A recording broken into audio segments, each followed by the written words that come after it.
What I'm about to say to you, it wouldn't be the first time, and more than likely it won't be the last time. But it may be the last time in a short period of time. And what I mean by that is this. In another year, it will probably be too late to say anything to you. And what matters more would be that I say these things to you now in a relatively near future. Because there are those of you who are not using their brains to think critically. And it is unfortunate. Never ever would I have imagined to witness so many people that are so dysfunctional, so illogical, so naive, and honestly, even stupid. I said it. It's not my intent to call names. But when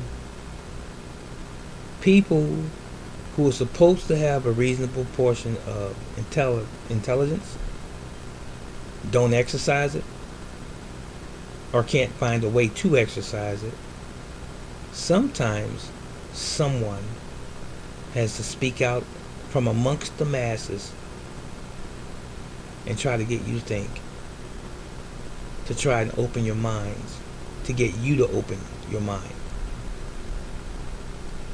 Ladies and gentlemen, we are in what they call a pandemic. I've talked about it before. It's not a real pandemic. And now we're at a point where they're going to try and mandate, that means, in a sense, make it a law that everyone receive the so-called vaccine that's supposed to protect us from the so-called COVID-19 virus.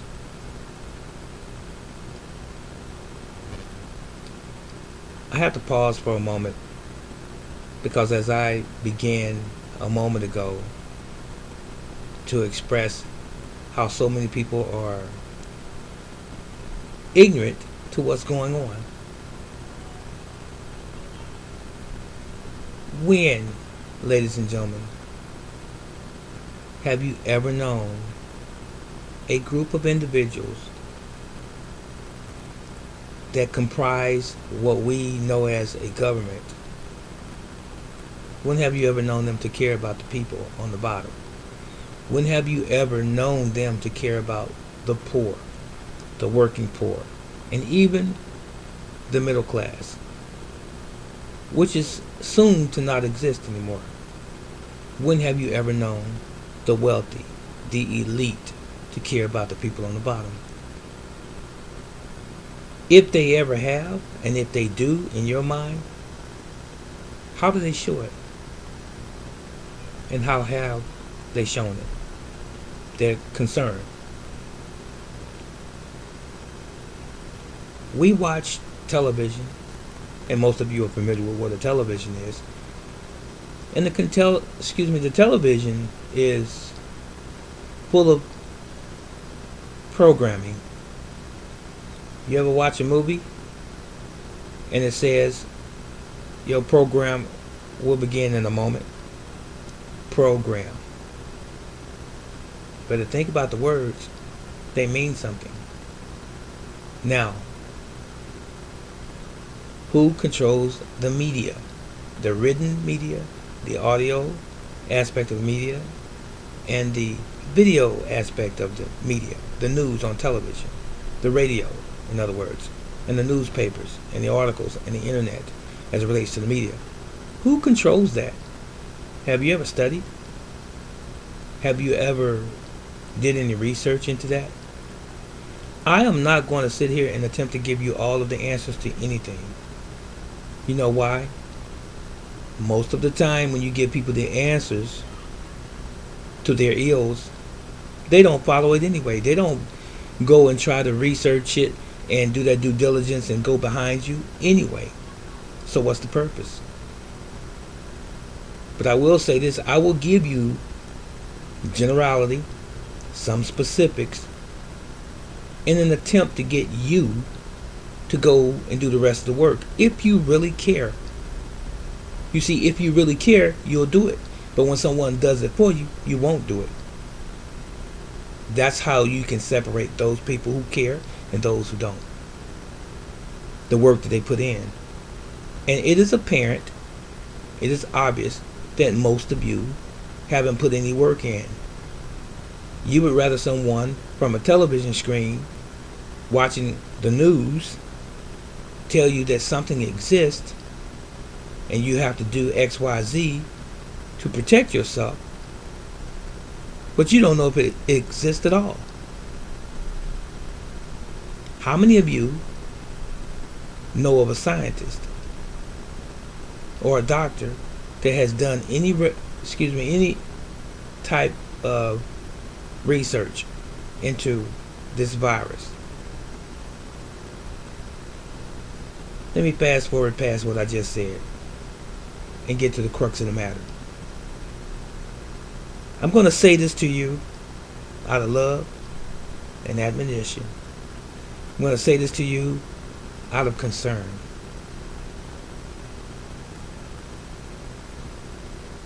Our bodies belong to us. Each and every individual. They belong to us.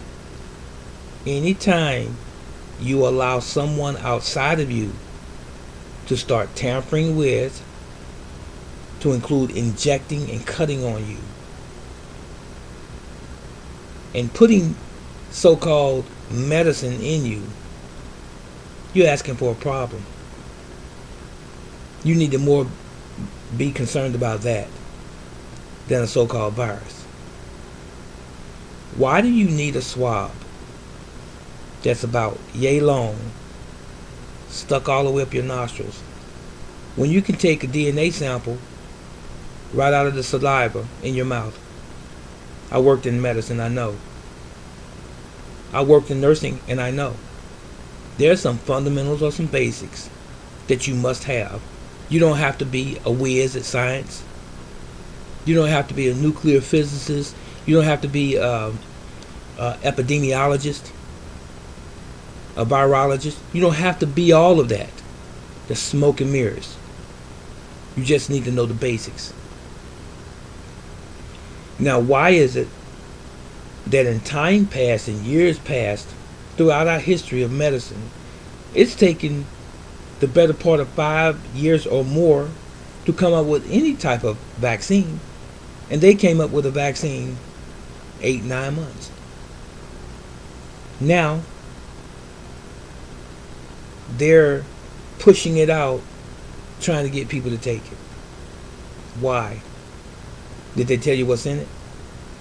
I've seen, excuse my expression, guinea pigs taking a shot. They've had a clip or two that's been aired online with people who had allergic reactions to or bad responses to the so-called vaccine. Some people want to say it's just a parlor trick, it's just somebody just putting on or what have you. Is it really? Now, couldn't be too far-fetched, and I'll tell you why. If you have an agenda, someone has an agenda to cause a certain reaction by cause and effect, they're going to go all out to make sure that the mass population believes the story that they're being fed. What's the agenda? Some have said to depopulate the earth. Most people, if you told them what your plan was, that is the people who are behind it. Most people, if you told them what your plan was, straightforward, transparency, they're not going to buy into it. So you have to create a narrative. You have to create a story and try to make people believe it. You use all types of tools, to include people in the medical industry, people who are supposedly scientists, and even people in the entertainment industry, to get you to comply, to convince you that what the story is actually true or factual. Can you say acting? Do you believe that Dr. Fauci actually took the vaccine for COVID-19? He didn't take it. This man owns the patent to some things. So does Bill Gates. This man, Bill Gates, and many others stand to make billions of dollars off of the vaccine, inoculating us. For what? Back up. Do you think that Vice President Pence took the vaccine? Kamala Harris just yesterday, do you think she took the vaccine? And do you think that Joe Biden took the vaccine? All of those prominent individuals, do you think they actually took the vaccine? Really? Can you say acting again? It's all a stage. They're the players. They're the actors. And we're part of the game. They have an agenda. The agenda does include us. But at some point in time, it won't include us because there will no longer be us. At least that's what their intentions are. To get rid of us. The majority of us. And the only ones that's going to be left are that chosen few. That elite group. Is this a conspiracy theory? No, it's not. Not at all. What this is something to get you to think. Let me give you an example of how I perform. Let's say hypothetically, I fell off of a building 4 stories high, hit the ground. I'm in bad shape. I want emergency medical help to save my life. Whatever they have to do that's ethical, I want them to do it to save my life. And once they have done that, if they can indeed accomplish that, I no longer want to see them again. I don't want to visit the doctor every month, every 6 months, every year, because this belongs to me. And I'll take care of it under ordinary circumstances. Now, let's say that that's not the case, that I didn't injure myself. Mind you, it was an emergency. What I'm saying in essence is this. The only time that I want to take pharmaceutical drugs and have any invasive procedures performed on my body is if it's a matter of life and death. Ordinary, daily living, I don't want to take any over-the-counter anything. I don't want to take any pharmaceutical drugs at all. You know why? They don't belong in me. They don't belong in you. Now, notwithstanding, there are people who have had major surgeries, heart and otherwise, throughout their lifetime, and they have to take certain medications because their bodies have already been tampered with by modern medicine, allopathic medicine, if you will, and they're just really stuck to a certain degree. But for those of us who have a reasonable portion of health and strength, we don't need that stuff. There's no animal in nature that has cancer. There's no animal in nature that has high blood pressure. There's no animal in nature that has any diseases. There are no animals in nature that need the care of a doctor. Nature takes care of itself. And these are animals that live solely by and are driven solely by instinct. Now, we being the highest form of animal, if you will, we have the most advanced brain. We can think, we can rationalize, we can process information. Why is it that we have all of these diseases and conditions that the animals in the wild don't have? Now, someone might say, well, sometimes animals do need care. No, that's because you want to give them care. If we were removed from the animal kingdom, which we are living in city life for the most part, nature's going to do what it does.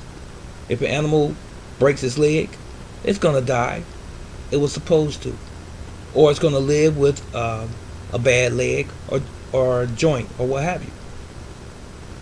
Whoever told us that we need to go out in nature and mess with those animals that are living on their own, sustaining their own? I know we have dominion over animals, but we have abused that right to a great degree. We've almost overfished the oceans for the sake of money. Now, I'm going to say this again. We have an immune system. Under ordinary circumstances, our immune system protects us against disease, cancer, and every other thing that you can possibly imagine that's normal. The only reason that we have a problem with our bodies as it relates to disease is when it's compromised by all of the things that man has created. All of the artificial ingredients that we find in our foods, in our water supply, all of the chemicals and the toxins, all of the chemicals and the toxins that are in our detergents and the things that we use from day to day, and all of the chemicals and the toxins that they have poured out into our waterways from factories, and all of the chemicals and the toxins that spew out of all of these automobiles, these planes, trains, these ships, and so forth, and these jets and these helicopters is dropping chemtrails all over the place.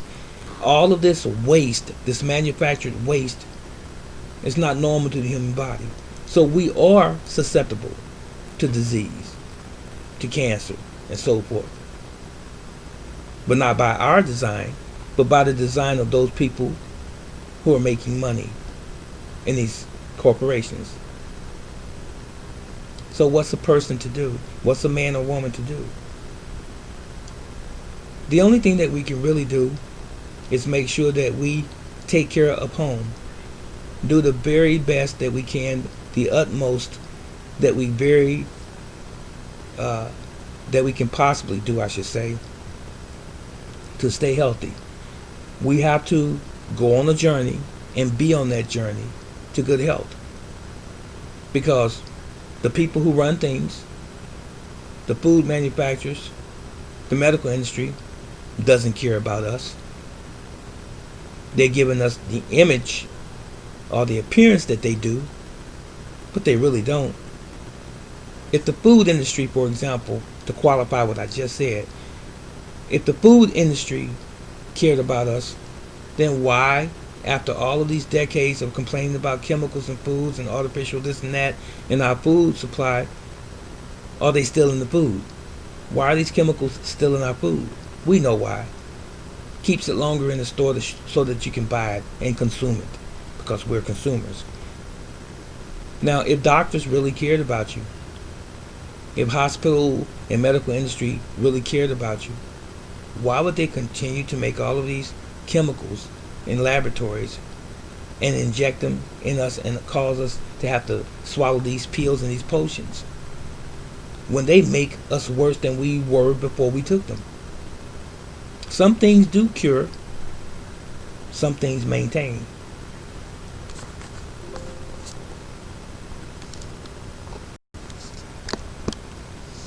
I'm sorry about that. My battery's dying. Some things do cure, some things do maintain us. But don't forget who caused the injury in the first place. Hospitals can't make money off of us by billing our insurance companies and billing us personally if we're not sick. Can you imagine if half the population of people who go to hospitals and have doctor's appointments and emergency medical rooms and so forth, if half of those people right now had another method to be whole again, didn't have disease anymore, was cured again just by doing those things that they should do in taking care of their own body, our own bodies, guess what? The industries, the medical industries, and the pharmaceutical companies would lose billions and billions and billions of dollars. So, do you think they want to lose money? They are a business. They don't want to lose money. And how they avoid losing money is to not make us whole. It is to keep us sick. So my question before I part is this: are you going to take the vaccination? If you believe that you have to, I'm not going to say go ahead about your business. If you believe that you have to, that's your prerogative. I'm not taking it. My family's not taking it. You know why? If they can't tell you what's in it with full disclosure and transparency, and can't break down the ingredients to you and tell you what any possible side effects could be, or if it could be detrimental to you, it should say something to you. And did you not know that they just enacted a law a few weeks ago that makes the pharmaceutical companies that's making these vaccines free of being sued? You can't sue them. They have indemnity, I believe the word is anonymity. They can't be sued. Shouldn't that tell you something? If they can't be sued, if you have a allergic reaction, or if you have something that occurs after taking the vaccine and you fall dead, you can't sue them. But it's supposed to be the best thing that they've discovered, and it's supposed to be able to protect us from COVID-19. You better wake up, America. The writing is on the wall. This is Brother Teacher. I'm out.